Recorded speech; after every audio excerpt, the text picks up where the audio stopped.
আল্লাহর এক বান্দা ইন্তেকাল করছে অথবা ইন্তেকাল করবে, তিনি লিখেন আল্লাহর বান্দা কিয়ামতের দিনে আল্লাহর সামনে দাঁড়াইছে। আল্লাহ বলছেন বান্দা হিসাব দেও, জীবনে কি করছো হিসাব দাও। আল্লাহর বান্দা হিসাব দিয়েছে, নেক আমল আর বদ আমল সমান সমান হয়ে গিয়েছে। আল্লাহ ডাক দিয়ে বলছেন গোলাম, একটা নেক আমল যদি নিয়ে আসতে পারো, একটা নেক আমল হলেই তুমি জান্নাতে পৌঁছে যাবে। গোলাম বলছে আল্লাহ আপনি একটা নেক আমলের কথা বললেন, আমার সন্তানের অভাব নাই, আমার স্ত্রী ভাই বোন মা বাপের অভাব নাই, একটা একটা করে যদি নেক আমল দে 2-4 বস্তা হয়ে যাবে। বললেন বান্দা যা, কিয়ামতের ময়দানে যা। আল্লাহর গোলাম হাসি মুখে একটা নেক আমলের জন্য স্ত্রীর সামনে দাঁড়ায় আর ডাক দিয়া বলে কলিজার টুকরা স্ত্রী শোনো না, তুমি না আমার পাশে শুইতা, আমার শরীরে মশা বসতে দিতা না, কি খেলে আমার ভাল লাগবে। সব সময় তুমি তো কত কিছুই তো হিসাব করলা, স্ত্রী একটা নেক আমলের জন্য আটকা পড়ছি, তুমি আমারে একটা নেক আমল দাও, জীবনে না তোমার জন্য কত কিছুই করলাম। স্ত্রী ডাক দিয়া বলবে কে রে, আজ আপনি আমাকে আমার স্বামীর অধিকার নিয়ে আমার সামনে দাঁড়াইছেন, জীবনে তো আমি কোনোদিন বিয়া করি নাই। কি বুঝলেন? বিয়া করছেন যারা এখানে, কেউ আসেননি যে বিয়া করছেন এমন কেউ আসেননি? যে গেলাম কেউ বিয়া করছেন এমন কেউ আসেননি, মানে সবাই করছেন তো মোটামুটি, যাক করলে হয়েছে। তো আপনাদেরকে বলতেছি আপনাদের স্ত্রীর কথা, কিয়ামতের দিন বউ বলবে আমি কিন্তু তোমার বিয়া করি নাই। বিশ্বাস হয়? বিশ্বাস হইতেছে? আরে শুধু বিশ্বাস না, রব বলছেন এই কথা শুধু বলবে না। ফেরারির আসামি বুঝেন? ফেরারির আসামি, ফেরারির আসামি মানে কি? থানা থেকে না, কোর্ট থেকে যার নামে ওয়ারেন্ট ইস্যু করা হয়েছে, কোর্ট থেকে যার নামে, এটা খুঁজে পাওয়া যাইতেছে না, এখন ফেরারি ভাগতেছে। ও যদি জানে পুলিশ এখানে আইছে, কি মনে করেন লঙ্গি থমি দৌড়, ঠিক না? কারণ ফেরারির আসামি। আল্লাহ বলছেন কিয়ামতের দিনে ওই ফেরারির আসামির চাইতো বেশি দৌড়াবে একজন আর একজনের চাইতে। ওই দিন ফেরারির মতো দৌড়া। বিশ্বাস হয়েছে? কথা বললেন বিশ্বাস হয়েছে? আপনারা যারা বিয়ে করছেন, বউর কি অবস্থা হইতে পারছেন? স্ত্রীও সেম স্বামীর থেকে দৌড়াবে, স্বামীও স্ত্রীর থেকে দৌড়াবে। আল্লাহর গোলাম একটা নেক আমল পায় নাই, আরেকজন বান্দাকে আল্লাহ ধরছেন, বলছেন বলো না তোমার হিসাব দেও কি করছো। বান্দা হিসাব দিতে দিতে দেখে পুরা আমল নামার ভিতরে কোনো নেক আমল নাই, পুরা বদ আমল আছে মাত্র একটা। কয়টা নেক আমল? কয়টা আছে? আর কিচ্ছু নেই। আল্লাহর বান্দারে আল্লাহ বলতেন যাও খুঁজে দেখো কে আছে। আমার 10-12টা সন্তান, একটা একটা করে দিলেই তো হয়ে যাক। আল্লাহ কই যাও, কিয়ামতের ময়দানে ঘুরতেছে, একটা নেক আমল কেউ দিল না। আল্লাহর বান্দায় গাছের গোড়ায় বসে বসে কান্দে আর আল্লাহরে ডাক দিয়া বলছে আল্লাহ এই পরিবার সন্তানের পিছনে না দৌড়াইয়া যদি তোমার পিছনে দৌড়াতাম, আজকের এই বিপদের দিনে এমন কষ্টে পড়তাম না। এক জায়গায় পড়ে কান্দে, আল্লাহ আমার যে আর কিছুই নাই, নেক আমল একটা মাত্র, এটা নিয়ে কি করব। আল্লাহর আরেক বান্দা দৌড়ায়, তার নেক আমল লাগবে কয়টা? কথা বলেন, তার আছে কয়টা? দেখা হয়ে গেল, ডাক দিয়ে বলছে ভাই তুমি দৌড়াও কেন? আমি তো দৌড়াই, আমার একটা নেক আমল লাগবে। বউর কাছে গেলাম, বউ বলে বিয়া করে নাই। সন্তানের কাছে গেলাম, সন্তান বলছে চেহারার লোক আমার বাপ না। মা বাপের কাছে গেলাম, মা বাপ বলতেছে সন্তান তো চিনেই না। একটা নেক আমল কেউ দিল না। কার জন্য? এই কার জন্য বেগমগঞ্জে 5 তলা বাড়ি বানাই আসলাম, 2 তলা 3 তলা বাড়ি বানাইলাম, কতগুলা দোকান খুলে আইলাম, এখন দেখি কেউ চিনে না। কারা ভাড়া খায় আমার? কেউ আমারে চিনে না, এই জন্য বড় কষ্ট। ও বলতেছে বাইরে তোর নেক আমল লাগবে একটা, আর আমার পুরা আমল নামা বরবাদ, একজনও আমারে চিনে না, আমার নেক আমল আছে মাত্র একটা। আল্লাহর বান্দা বলছে বাইরে আমার তো একটা নেক আমল হইলে আল্লাহ বলতে জান্নাত দিবে। ওই আল্লাহর গোলাম বলছে আমার তো একটা আছে, ওইটা দিয়ে না জান্নাতে যেতে পারবো, কারণ বদ আমলের অভাব নাই, ওইটা দিয়ে আমার কোনো উপকার হবে না। বান্দা ওটা তোরে দিয়ে দিলাম, নিয়ে যা। কেউ তো তোরে দিল না, আমি দিলাম, যা নিয়ে যা। আল্লাহর বান্দা দৌড়াইয়া আল্লাহর কাছে এসে বলবে আল্লাহ একটা নেক আমল চাইছিলে, এই যে দিলাম, আমার জান্নাত দাও। আল্লাহ বলবেন বান্দারে কে তোরে আজকে এই নেক আমল দিছে, আমার একটু কত, তোর বউ দিছে না, ছেলে মেয়ে কয় না, মা বাবা কয় না, আত্মীয় স্বজন ভাই বোন আল্লাহ কেউ দেয় নাই, তাহলে দিছে কে?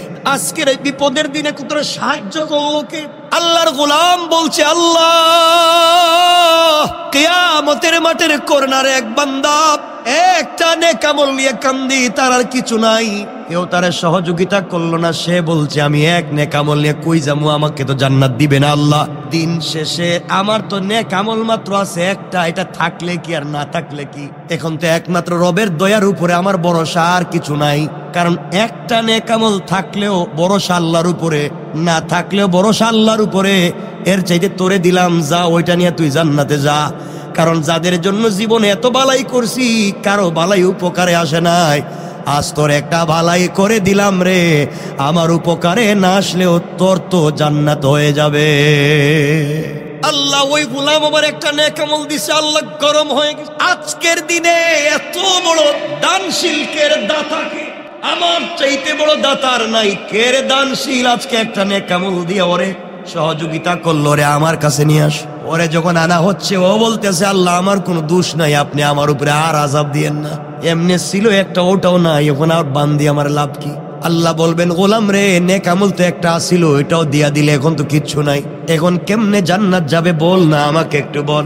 আল্লাহর গোলাম চোখের পানি ছেড়ে ডাক দিয়া বলছে আল্লাহ এক নেক আমল, ওটা দিয়ে জান্নাতে যাওয়া যাবে না। দিন শেষে আপনার কাছে আপনার দয়ার ভিখারি যেহেতু আমাকে হওয়াই লাগবে।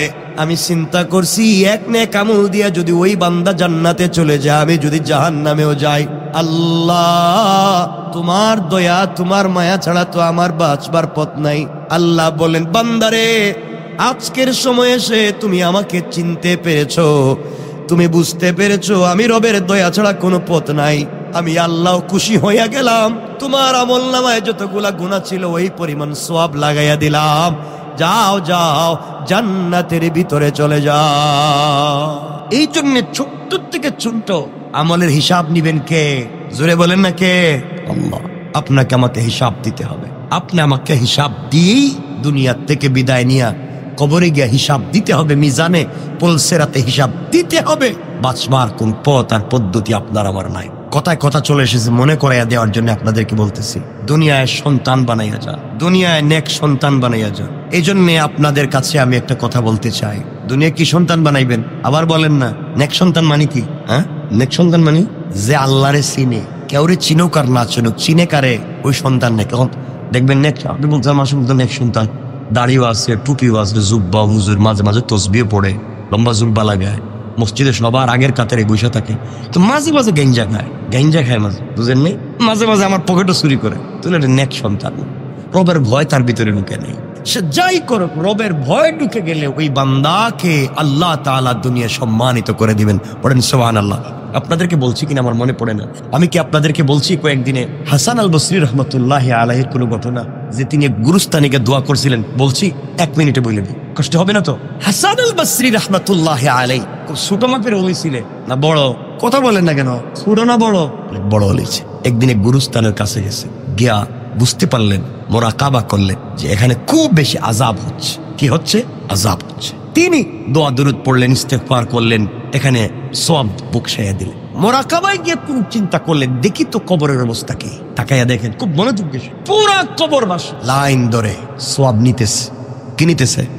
এক মুরব্বী ওই কর্নারে বসে আছে, আয়না। তিনি ডাইকা বললেন, বাবা আপনার কি সওয়াব লাগবে না? কই না, লাগতো না, আমার আছে। সুবহানাল্লাহ বললেন। হাসান বসরি চিন্তা করলেন, ঘটনা কি রে, এই বিপদের দিনে আমি তার জন্য সওয়াব দিলাম বকশাইয়া, ও বলে তার লাগবে না। বাম দিকে তাকাইছেন, তাকাইয়া দেখেন এক মুরব্বীর এমন আযাব হইতেছে, আগুন দিয়ে জ্বালাচ্ছে আর সে চিৎকার করছে। জেগেলেন, বাবা আপনার এই অবস্থা কেন? আমার অবস্থার পিছনে কারণ আমার মেয়ে। আমার পৃথিবীতে একটা মাত্র আমার মেয়ে আছে, পৃথিবীতে একটা মাত্র আমার মেয়ে আছে, ওর চরিত্র নষ্ট, দুশ্চরিত্রা। ওই মেয়েটা জেনা করে বেড়ায়, সমাজে খারাপ কাজ করে। আমি ওই মেয়েটাকে ভালো মানুষ বানাতে পারি নাই, এই জন্যে মেয়েটা দুনিয়ায় যত খারাপ কাজ করে তার একটা অংশ কবরে আসে, ওগুলা আমার উপরে বর্তায়, আর এই জন্যে আমার কষ্টটা দিন দিন বেড়ে যায়। লোকটা ডাক দিয়া বলছে, আল্লাহর ওলি আপনি অমুক গ্রামে আমার ওই মেয়েটাকে পাইবেন, তার হাত পা ধরে বলবেন তার বাবার জন্য সে যেন কোনো ইসালে সওয়াব করে সে যেন সওয়াবগুলা বকশায়া দেয়। বড় বিপদে আছি, তারা একটু বলে দিবেন, কিন্তু তার চরিত্র খারাপ। আল্লাহর ওলি ডাক দিয়ে বলেন, যে মুরব্বী সওয়াব নিতে আসে না তাকে বলেন আসেন না কেন? আল্লাহর গোলাম ডাক দিয়া বলছি, হাসান আল বসরি অমুক বাজারে অমুক দোকানদার আমার ছেলে, ও সারাদিন দোকানদারি করে, সময় পাইলেই কোরআন তিলাওয়াত করে। আর তেলাওয়াত করে বলে, আল্লাহ যা তেলাওয়াত করলাম সবগুলার সওয়াব আমার বাবার কবরে পৌঁছাইয়া দাও। গে লাইনে দাঁড়াইয়া তিনি ডাক দিয়া বলছেন, বাবা আপনারা বলছেন আপনার সওয়াব লাগবে না, আপনার ছেলে তেলাওয়াত করে পৌঁছায়, আমিও দেখে আসলাম, আজ কেন আপনি লাইনে দাঁড়াই আছেন? মুরব্বী বলতেছে, বাবারে আমার ছেলেটা গত 2 দিন আগে মারা গিয়েছে, ওই সন্তান মারা যাওয়ার পরে কেউ আমার কবরে আর সওয়াব পৌঁছায় না, এই জন্য আমিও আজকে লাইনে দাঁড়াইয়া গেলাম। ও ভাই, আপনি আপনার মেয়েকে, আপনি আপনার ছেলেকে আলিম বানান, হাফেজ বানান, কোরআন তিলাওয়াতকারী বানান, কবরে গেলেও শান্তি পাইবেন। আর যদি নিজের সন্তানকে বানাতে না পারেন, আলিমদের সাথে সম্পর্ক রাখেন, ওই মাদ্রাসাওয়ালাদের প্রয়োজনটা মিটাইয়া দেন। আপনি যদি একটা বাচ্চাকে আলিম বানান, একটা বাচ্চাকে হাফেজ বানান, ওই বাচ্চা তার জীবনে যত মানুষকে আলিম হাফেজ বানাবে, আপনার কবরে অটোমেটিক কিছু সওয়াব পৌঁছে যাবে। পারবো না ইনশাল্লাহ? বলেন না ইনশাল্লাহ? আল্লাহর ওলি আবার তাকালেন বাম দিকে, তাকাইয়া দেখেন যেই লোকটা এতদিন, যে মুরব্বী লোকটা আযাবে গ্রেফতার হয়ে আগুনে জ্বলতেছিল, আজকে দেখা যায় লাল গালিচায় দৌড়ায় আর জান্নাতের নিয়ামতের মধ্যে দৌড়াইতেছে। জিজ্ঞেস করলেন, বাবা আপনার মেয়ে তো দুশ্চরিত্রা মেয়ে, চরিত্রহীন, আপনি জান্নাতে গেলেন কেমনে, কেমনে নিয়ামত পাইলেন, এত এত কিছু পাইলেন কেমনে? মেয়েটার কাছে আমি গেছিলাম, বলছিলাম তুই তোর বাবার জন্য কিছু কর, ওই কথা বলার পরে আমার উল্টা পানি মারছে। মুরব্বী চোখের পানি ছেড়ে ডাক দিয়ে বলছে, হাসান আল বসরি শোনো, তুমি কি বলতেছো? আমি তো জানি আমার মেয়ে আমার জন্য কি কল্যাণ করছে, আল্লাহ তাআলা এর উসিলে আমারে মাফ দিছে। হাসান বসরি বলেন, তোমার মেয়ে তো তোমার জন্য কোনো কাজ করে নাই, ভালো কাজ করে। মুরাকাবায় গিয়ে দেখে ওই মেয়েটা হাসান আল বসরির উপরে যখন পানি নিক্ষেপ করেছে, ওই পানিটুকুন হাসান বসরির উপরে না পড়ে জমিনে পড়ে গিয়েছে। জমিনের মধ্যখান ছিল ফাটা, ছিদ্র করা, অনেক দিন বৃষ্টি না হওয়ার কারণে জমিন ফেটে গিয়েছে। ওই জমিনের ফেটে যাওয়া অংশের ভিতরে একটা ব্যাঙ হা করে আসমানের দিকে তাকাইয়া আছে, আর আল্লাহর ডাক দিয়া বলছে, আল্লাহ তুমি কি বৃষ্টি দিবা না? আমি কি বৃষ্টির পানি না পান করে মরে যাব? হাসান আল বসরি দেখেন ওই মেয়েটা যখন পানি নিক্ষেপ করেছে, ওই পানিটুকুন ওই ব্যাঙের মুখে পড়ে গিয়েছে। ব্যাঙ তার জিহ্বা ভিজাইয়া পানি পান করে আল্লাহর ডাক দিয়া বলছে, আল্লাহ যার উসিলায় আমি পানি পান করলাম, তার যদি কোনো মানুষ কবরে থাকে, তুমি তার কবরের আযাবকে মাফ করে দাও। আল্লাহ তাআলা ওই মেয়েটার ওই 1 ফোঁটা পানি অনিচ্ছাবশত মারছে, একটা পশু তা পান করে দোয়া করছে, আল্লাহ তার উসিলায় আল্লাহর বান্দাকে মাফ করে দিয়েছে। সুবহানাল্লাহ পড়ে। রব তো মাফ করতে চায়, রব তো মাফির কতগুলো পদ্ধতি খুঁজে, কিন্তু আমরা আল্লাহর কাছে মাফ চাইতে পারি? বলে না পারি। আমার কষ্ট হয় জানেননি কোন জায়গায়? এই যে কথায় কথা চলে আসতেছে, ও আমিলুস সালিহাত। এলাকায় দেখবেন কোন মানুষ যদি মারা যায়, বড় মানুষ, কি মানুষ, নেতা, বড় আলেম, পয়সাওয়ালা, সবের জানাজা হাজির যায় না? কথা বলেন না কেন যান? কেন যান? হ্যাঁ, নেতা মৌস, পয়সাওয়ালা মারা গেছে, বড় হুজুর মারা গেছে, যাই জানা। হাক্কুল মুসলিমে আলাল মুসলিমে খামস, এক মুসলমানের উপর আরেক মুসলমানের হক আছে, আপনি জানাজায় যেতে পারেন, এটা ফরজ না ওয়াজিব। কিন্তু আপনি জানাজায় গেলে আপনার লাভ কি? বলেন আপনার লাভ কি? আপনারা জানাজায় গিয়ে কি দোয়া পড়েন? কিছু কয় না। আল্লাহুম্মা গফির লি হাইয়িনা, বলেননি? ওয়া মাইয়িতিনা ওয়া শাহিদিনা ওয়া গায়িবিনা সগীরিনা ওয়া কাবীরিনা ওয়া যাকারিনা ওয়া উনসানা, এগুলা পড়েননি? আল্লাহ এক বেচারারে বান দিয়া সাদা কাপড় দিয়ে পেঁচাই আপনার দরবারে হাজির করছে। আল্লাহ আমরা এতগুলা মানুষ দোয়া করতেছি না মাফ করে, আল্লাহ তুমি এর মাফ করে দাও, এর ছোট বড় গুনারে মাফ করো, এর উপরে খুশি হও, এর আযাব দূর করো। এগুলাই দোয়ার অর্থ, এগুলো আমরা বলি। আমাদের লাভ হয়েছে না যে মরছে তার লাভ, কথা বলেন নাকি? লাভ হয়েছে যে মরছে তার, আমার লাভ কি হইবে? আমি তো একজনের জন্য দোয়া করছি, এই তো কথা, কি বুঝলেন? অথচ আমাদের সব থেকে লাভ বেশি একটা বাচ্চার জানাজা গেল, আমরা বাচ্চার জানাজা যাই না, 2-3 জন মিলে বাচ্চার জানাজা শেষ করে দেয়। অথচ খুঁজে খুঁজে বাচ্চার জানাজায় যাবেন, বাচ্চার জানাজায় গিয়ে কি পড়েন বলেন? আল্লাহুম্মা জাআলহু লানা মাহালান, আল্লাহুম্মা জাআলহু লানা ফারাতান ওয়া জাআলহু লানা আজরান ওয়া যুখরা ওয়াজআলহু লানা শাফিআন ওয়া মুশাফফা বা শাফিআতান ওয়া মুশাফফা। বাচ্চার জানাজায় গিয়ে পড়ে, আল্লাহ এক মাসুম বেগুনা ফেরেশতা নিয়ে তোমার দরবারে হাজির হইছে, এর উসিলায় তুমি আমাদের মাফ করো। সুবহানাল্লাহ বললেন না? ওই বাচ্চার উসিলায় আমাদেরকে মাফ করো। শাফিআ ওয়া মুশাফফা, আল্লাহ কিয়ামতের দিন তারে আমাদের জন্য শাফাআতকারী বানাইও, তার সুপারিশ রে তুমি কবুল কইরা আমাদের মাফ করে দিও। সুবহানাল্লাহ বলেন। তাহলে বাচ্চার জানাজায় গেলে লাভ কার? কথা বলেন। ওখানে যায় নাকি? জানে না যে আসলে কোন জায়গায় যাইতে হইব। দোয়া ঠিকই পড়ে কিন্তু জানেন এটার অর্থ কি। জানলে তো পাগল হইছে। শাফিআ ওয়া মুশাফফা, আল্লাহ তার শাফাআতকারী বানাও, তার শাফাআত রে কবুল করো। তাহলে আমাদের উচিত কার জানাজায় যাওয়া? যাবো তো ইনশাআল্লাহ। দোয়া নিবেন, ওটাই সব থেকে বড় বারাকাতের জায়গা। আল্লাহ কবুল করুক।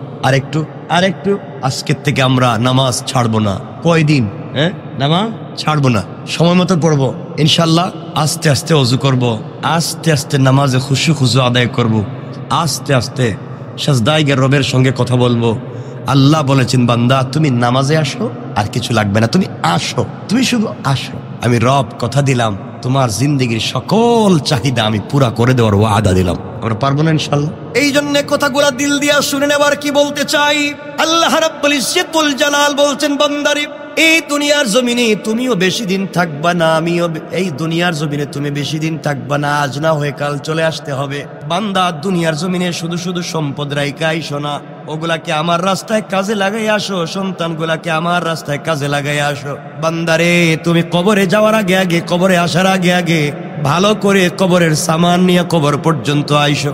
ওখানে তোমার কারো পরিচয় চলবে না, ওই জায়গায় কেউ কারো পরিচয় দিবে না।